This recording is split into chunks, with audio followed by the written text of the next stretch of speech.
This is one of the only cathedrals in America that was paid for by one family. The Ryan family, Mr. Ryan was originally from Virginia. He actually grew up Protestant. He converted young, and he made his way in the world on the East Coast, going up eventually to New York City, becoming one of the 10 richest men in America. They lived near Fifth Avenue or on Fifth Avenue in a palatial house, and they paid for the church down the street, St. John the Baptist. They paid for that building. And one of the architects that worked on it was Joseph Maguire. I think the design really was by an Italian in Torino, but Joseph Maguire worked on this, and they brought him down to Richmond to do the cathedral in, you could say, the home city of Mr. Ryan. So they gave what was a very large amount of money to build this cathedral on this nice park, like your cathedral, on a park, on a good location, on a square. They gave $250,000. Now, in today's money, that's probably $25 million. So they give this $250,000, which is huge amount of money to give to the Catholic Church by one family in 1900. And then they give another $250,000 because the building is costing more than they thought. They gave an extraordinary amount of money for a little cathedral in Richmond, Virginia, and it's one family. And when things, you could say, when things got tight or got expensive, they, what do? You say, well, the things are costing too much, so let's pull back. Let's not spend the money. Let's the heck with these marble columns on the inside. The heck with all this imported marble from Italy for the altar and the statuary. Why do that? Let's go cheap and keep the budget lower.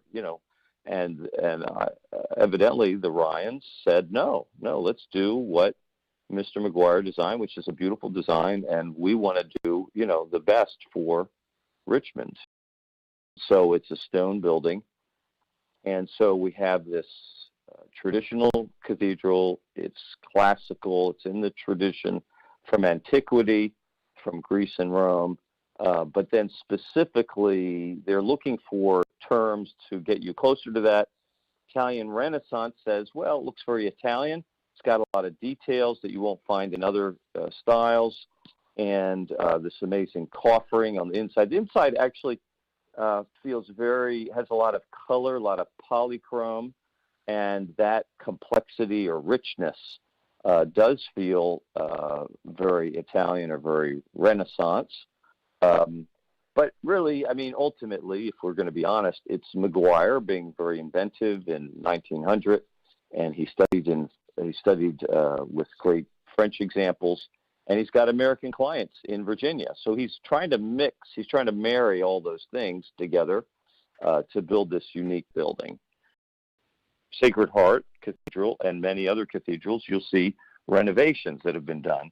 Some are better than others. The stained glass was all replaced around the 1950s, and it looks like it. It's fine. It's nice. It's very dark, which is the aesthetic of the 50s, prayerful. It's not 1900 stained glass. There are other things that are done in the sanctuary. They have a what we call thrust stage, where the altar is brought out under the dome. Some of these things are good. Some of these things aren't so good. But it's a normal part of our life that we continue to use these houses of God. And so we found in studying American churches that usually you renovate the church every 20 years. And that's kind of amazing. You spend some money, and some of it may be kind of restorative, but usually we renovate every 20 years, and we modify this, and we modify the baptismal font, and we add a statue, or we change the statue or the artwork, or we redo. Hopefully, every 20 years we're making it more and more beautiful. Certainly in my lifetime, much of the renovations haven't been positive, but we're finding in the last decade or two that there's a movement back to doing things that are beautifying that. But renovations are here to stay for good and bad. Let's try to make them good.